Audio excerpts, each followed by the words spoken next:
January 2025 has been 3 years since I've uploaded my first YouTube video. It's been a crazy journey, full of challenges, surprises, and plenty of growth. We just hit 60k subscribers, and I want to say a big thank you to each and every one of you for being a part of this. Hey, I'm Nick, and in honor of reaching this milestone, I will be answering some of your most frequently asked questions, including this one. You will learn a little bit about me. Let's get into it.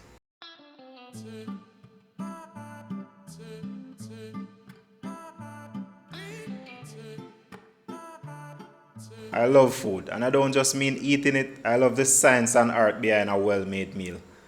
I love how food brings people together and how every dish tells a story. Despite loving food, I've always been a pretty terrible cook. I would try things, but they really turn out well. Like the time I tried making curry fish head with cabbage. Yeah, that never nice. Or when I was about 16 or 17 and tried making cornmeal porridge, that was a big mistake. Full of lumps, tastes terrible. And when mom saw it, she was like, you don't know if you make porridge, boy. You know, see me do it all the time. And that's how a lot of Jamaicans teach you how to cook. You're supposed to watch and learn. But here's the thing, that never really worked for me. I was always more of a trial and error kind of guy. I need to know how and why we do things in the kitchen. I love experimenting and bending the rules just to see how far they can go before they break.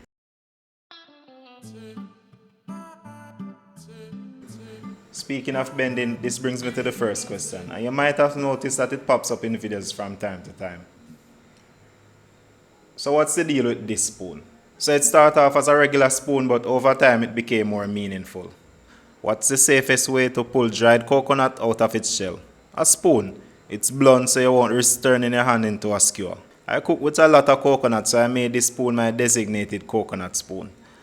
Honestly, until I started this channel and writing recipes, I didn't realize just how much we use coconut. It's crazy. So one day I was using the spoon to pull out some dried coconut and it got bent. Drop a comment if you know the video. So I was about to throw out the spoon, but then I realized that it kinda reminded me of my learning process. Sometimes you have to bend a spoon to learn a lesson. And that's not just with food, that's with life in general.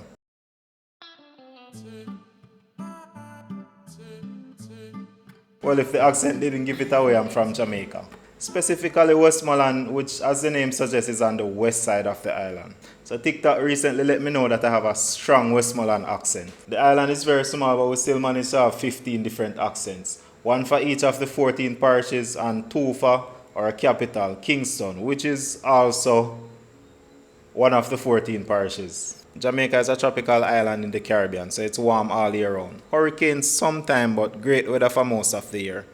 Jamaica is extremely culturally diverse because we are out of many one people.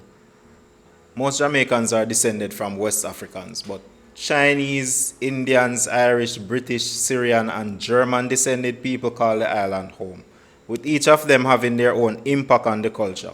People are not exaggerating when they say stuff like Jamaica is a paradise because it's very beautiful. And of course we have a lot of issues, but that still does not take away from the beauty of the country. I will be showing off the island more in the upcoming year, so stay tuned for that.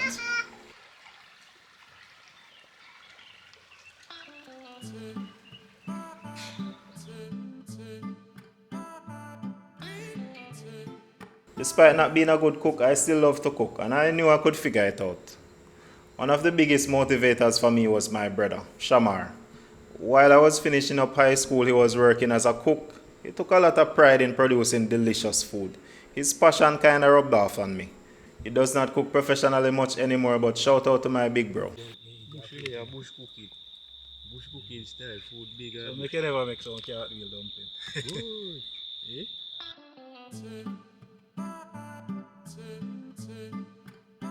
So after I left high school, I decided to go to Heart. Now, for those of you who are not familiar, Heart is a training agency in Jamaica that teaches practical technical skills for employment. They have a wide range of programs from construction to agriculture, IT, hospitality, and so much more. Courses usually last from about 6 to 18 months depending on the program. After you're done with a course, you get to go into work experience, so you actually get to work in the field that you're training for.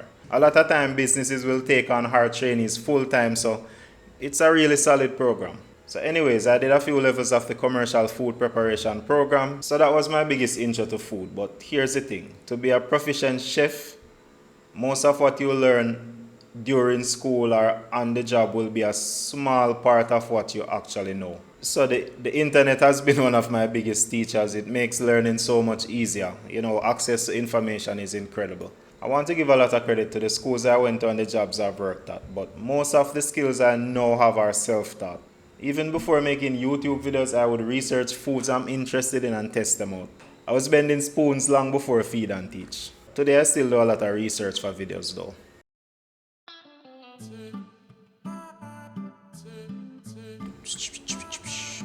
That's a really interesting question. When it comes down to skills, there's so much I want to learn. One big thing I'm really interested in is foraging. Jamaica has a crazy variety of wild ingredients. Some may walk past every day without seeing the potential for use in the kitchen. Wild herbs, fruits, and so many medicinal plants to explore, it's crazy. It's something I do from time to time, but I really want to go in depth and learn how to identify more wild ingredients. Now for recipes, and that's where it gets a bit personal. One of the goals with Feed and Teach is to document and preserve Jamaican culture. You would be surprised how much of our food and tradition disappear every day. Our older generation is not always the best at passing down knowledge, and a lot of the younger generation isn't that interested in learning. So when one of our grandparents passes, a lot of their wisdom passes with them.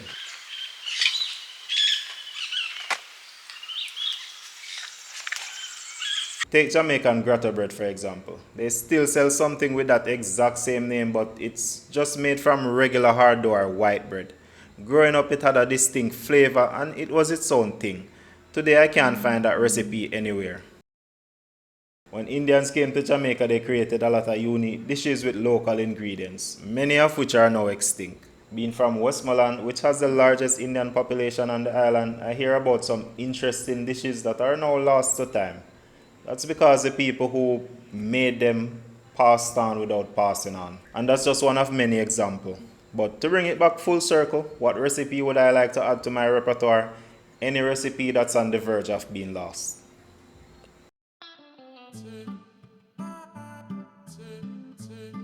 Honestly, no, never thought about it.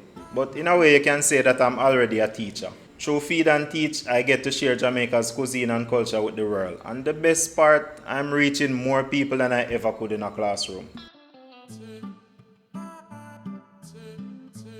Anyone who's been paying close attention to my videos definitely noticed my crooked index finger.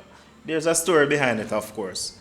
So when I was just a toddler, around 2 or 3, I used to tail my brothers and cousins a lot. Always hiding and leaving the yard and following them around. They were always building things like juice box trucks or testing out theories they had. I don't remember exactly, but one theory my big brother had was that bamboo giants had water in them. So one day he was trying to prove that theory by cutting open bamboo giants. So me and my curious self sneaked out of the yard and found where he was chopping the bamboo. For whatever reason, I grabbed the bamboo he was cutting while he was cutting. You can't tell what happened after that. My finger got reattached at an awkward angle because it was cut at an awkward angle. I'm sure surgery could fix it now, but it would just be mostly cosmetic. And just like with the bent spoon, I think it's kind of symbolic.